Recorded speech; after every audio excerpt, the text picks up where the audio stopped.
កំឡោះមានឈ្មោះអូបរិសុទ្ធ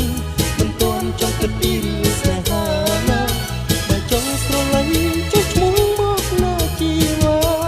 ហើយបងនឹងជ្រើសរើសរៀងស្អាតភ្នែកស្អាតចិត្តល្អបវរស័ក្តិសមក្រមុំក្រមុំ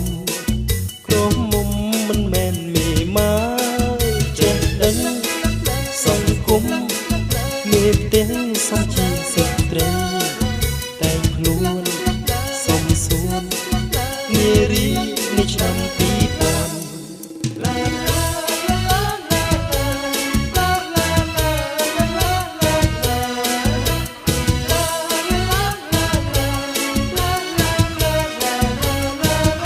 ត្រូវតែធ្វើជាកំឡុងមានឈ្មោះអូបរិសុទ្ធមិនទាន់ចង់គិតពីរឿងស្នេហាណាបើចង់ស្រឡាញ់ចុះឈ្មោះមកណាជីវ៉ាហើយបងនឹងជ្រើសរើសរៀងស្អាតភ្នែកស្អាត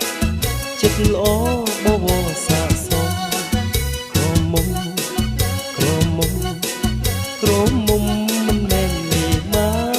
យចេះដឹងសង្គមមេផ្ទះសំជាស្ត្រីតែងខ្លួនសំសួននារីនៃឆ្នាំ2000